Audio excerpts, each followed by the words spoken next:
Bonne journée. Bonjour. Richard Labbé. Le genre de match que tu as eu hier, j'imagine qu'en tant que coach, c'est très satisfaisant.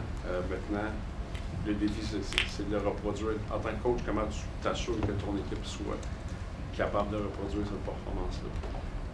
Il n'y a rien de garanti. Il y a une autre équipe de l'autre côté qui vont travailler sur leurs choses aujourd'hui, qui vont essayer d'amener leur meilleur match aussi.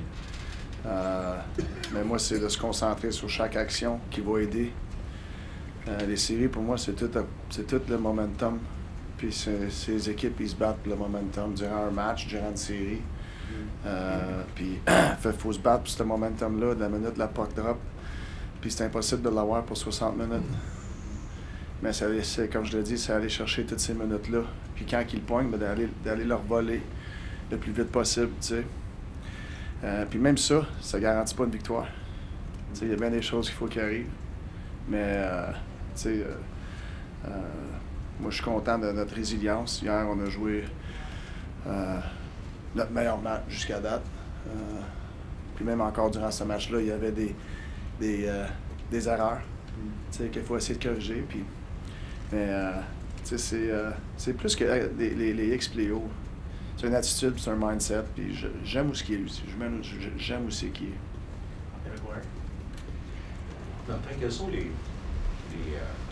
les éléments que Dobèche projette qui vous fait croire que demain, si vous avez besoin de lui, puis pour un bout de la série, si c'est nécessaire, il va répondre aux défis malgré le fait que c'est un jeune gardien?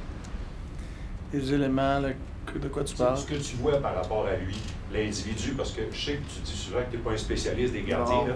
Fait que moi, je vais te parler de l'individu. C'est un gars qui a un bon message. Ouais, ben moi, je pense que c'est ce qu'il a fait cette année pour nous autres. T'sais, il est rentré, puis il a eu un super de bon départ. Puis là, il y a eu une séquence un petit peu plus difficile pour le jeune gardien, mais il a fini fort. Les 2 derniers matchs qu'il a joués, quand il y pense, on avait besoin de ces points-là. Il les a joués, ces matchs-là. Il a livré des bonnes performances.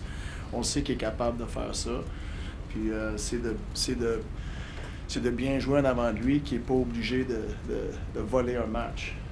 Puis, on sait qu'il est capable de faire ça aussi. Puis, je pense qu'il va être prêt pour n'importe quoi, puis on va essayer de l'aider. Est-ce que l'aspect robustesse qui a été quand même assez présent dans votre jeu hier vous aide à être une meilleure équipe défensive, Martin? Parce que vous avez donné un peu moins à vos adversaires, mais pas mal moins à vos adversaires hier. Y a-t-il une relation avec les Ben oui, je pense que c'est sûr. Moi, je pense que la physicalité, quand tu penses, moi, je pense au forecheck beaucoup. C'est sûr que nos défenseurs vont frapper un peu, mais je pense que nos avants sont dans un rôle où ils sont capables d'avoir plus de moments, d'être physiques sur la glace, sont beaucoup plus en mouvement. Puis, tu sais, quand tu amènes le forecheck qu'on a amené hier, mais tu amènes la physicalité.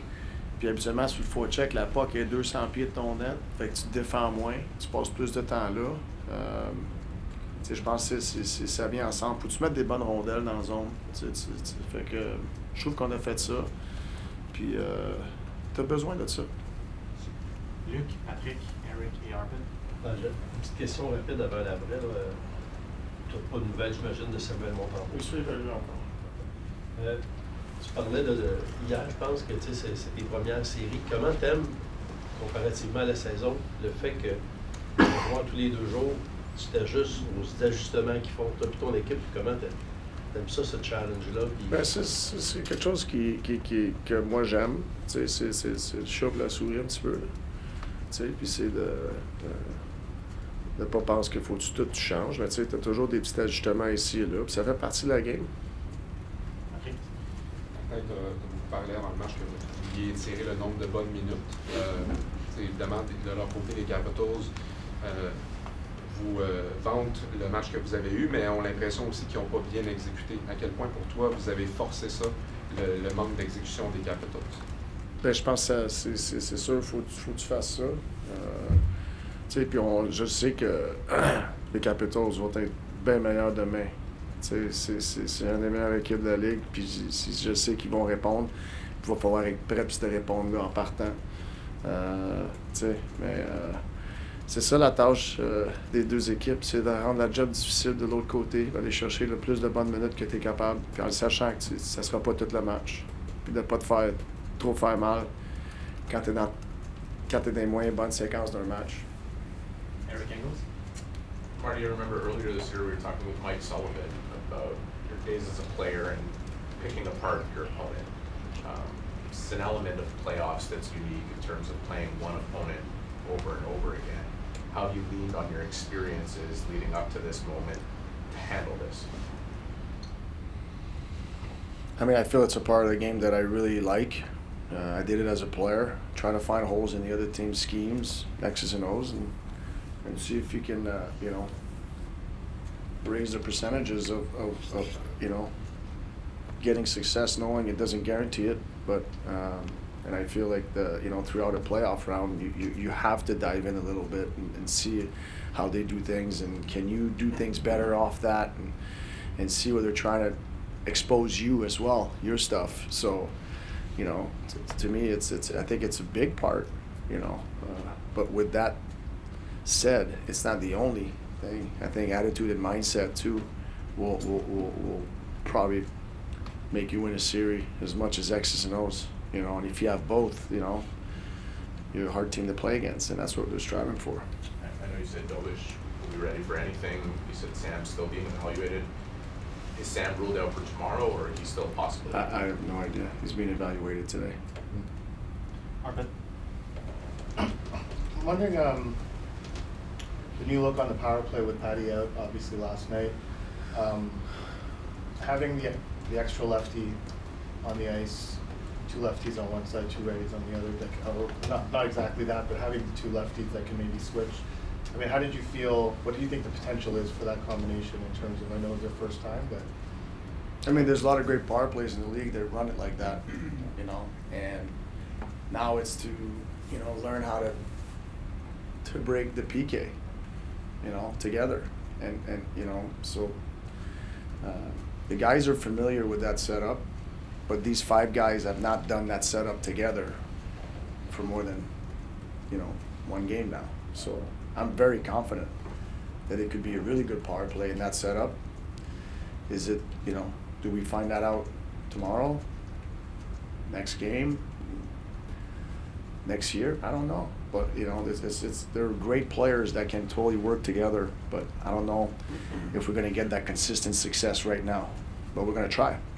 What do you think the impact of 5-on-5 could be on a kid like Demidov who's trying to find his way here? Yeah. The touches, the space, everything that he gets. Yeah, for sure. It's there's so much value when you have touches on the power play in space. I think it builds your confidence, and I think it translates to your 5-on-5 game. And you saw last year we had Slav on the half wall. I think it was a big reason why he was able to gain some confidence and be able to relate that to his 5-on-5 play. I think Demidov is built for being a half wall guy. And him getting these touches on the PP, I think it's important to for young players' confidence, and hopefully that translates to 5-on-5. On termine avec Marc-Antoine et Jean-François. Hi.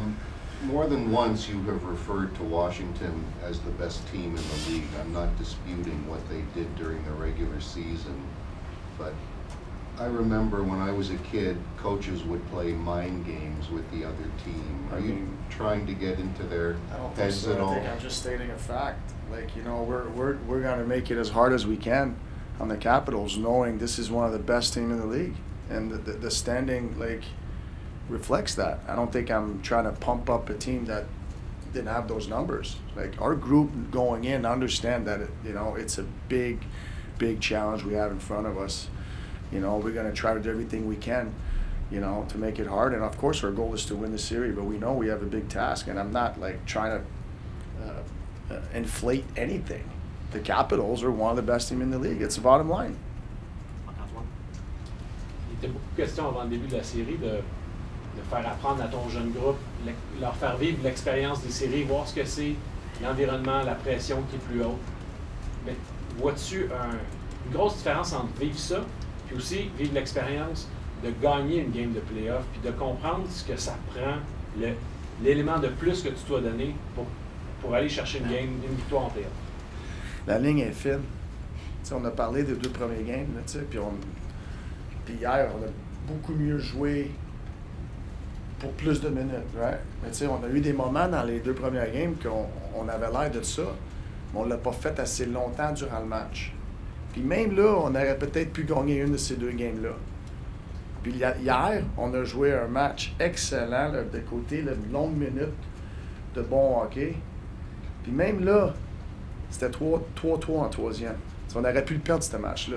Fait que la ligne est tellement fine que, faut... il n'y a pas une action sur la glace qui peut peut-être pas influencer le score final. Ça peut être un mauvais changement, une mauvaise punition, perdre un face-off, qui est vraiment pas nécessairement X's and O's, puis tout. Mais je pense que les joueurs, passer à travers de ça, ça te fait réaliser vraiment. Puis je pense que quand tu prends cette expérience-là, puis tu continues d'amener ça à la prochaine saison et tout, pas juste individuellement, mais tu te développes comme équipe. Dernière question, Jean-François. Martin, tu parles depuis tantôt que c'est plus que les X et les O. Il y a de l'intensité, il y a de l'émotion. En début de match, Arber Xhekaj, une de ses premières présences, sort du territoire défensif pour aller faire une mise en échec. Je pense à son retour au banc, tu lui as parlé rapidement. Sens-tu qu'il a réussi à bien contrôler ses émotions dans ce match-là? Puis est-ce que sa simple présence a eu une influence pour les coéquipiers? Oui, je pense que oui. Xhekaj, il a joué un excellent match. Il a joué comme il est capable de jouer. Je sais, ça fait longtemps qu'il n'avait pas joué. Fait que moi, je suis content. Puis comme je l'ai expliqué hier, c'est pas que Xhekaj n'a pas joué parce que j'ai pas confiance en Xhekaj. C'est parce qu'on est arrivé à un moment de l'année où on a sorti un, on avait une couple de défaites en ligue, il fallait qu'en sortir un, puis on était allé en gagner 6 en ligne. C'est dur de changer des affaires. Mais on s'est fait diriger dans cette direction-là en perdant les 2 premiers matchs. Jacko, il rentre, full confiance, puis il a fait sa job.